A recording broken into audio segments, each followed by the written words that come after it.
Bon, il y a une entrevue tout indiquée aujourd'hui, en ce jour de Saint-Valentin. Vous savez, normalement, donc on le disait, hein, les restaurants sont pleins. Vous l'avez vu dans le reportage. Mais avec la pandémie, la peur de la contagion, ça change hein, les relations intimes, les relations amoureuses. On va en parler ce matin avec Noé Klein, qui est étudiant en doctorat en sociologie à l'Université du Québec à Montréal. Bonjour Noé. Salut bébé. Alors, c'est un sujet sur lequel vous travaillez beaucoup, donc les relations amoureuses. Et depuis la pandémie, disons que vous devez avoir beaucoup de travail concernant les nouvelles tendances. Hostie, ça arrête pas.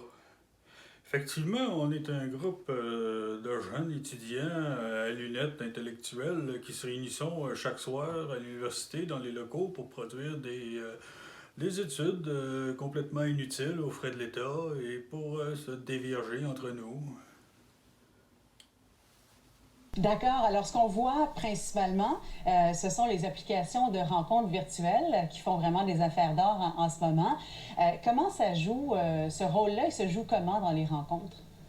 Bon, il y a encore des jeux de rôle qui se jouent, c'est inévitable. Mais la différence depuis la pandémie, c'est que aujourd'hui, avec une tuque, des mitaines, un masque, un condom, on baise n'importe qui. On n'est même plus obligé de mettre notre vraie photo sur les sites de rencontres. Donc, il y a un côté pratique. Donc, il y a beaucoup plus de discussions avant d'accepter de rencontrer l'autre personne. C'est nécessairement là, en raison des risques d'être contaminé, par exemple, de mieux comprendre le comportement de l'autre aussi. Pas pantoute.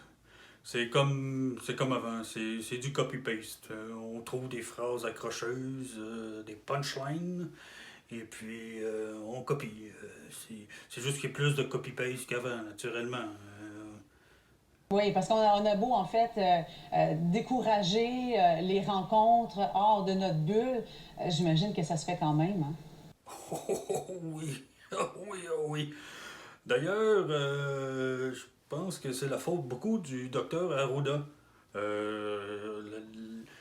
On s'est réalisé dans nos études on a réalisé que la majorité des Québécois pensaient qu'une quarantaine, c'était en fait une partouze.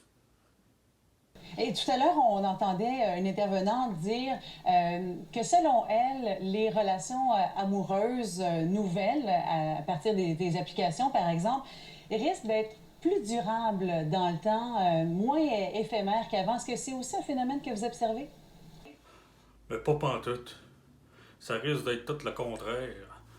D'après encore une fois nos études complètement inutiles, on a réalisé que 95% des nouveaux couples formés durant la pandémie se séparent aussitôt que le partenaire enlève son masque. Vous allez avoir encore des semaines, des mois, peut-être des années de recherche hein, pour évaluer tout ça. Noé Klein, étudiant en doctorat en sociologie à l'Université du Québec à Montréal. Merci beaucoup. Bienvenue bébé. Bonne journée. Bonne journée, au revoir.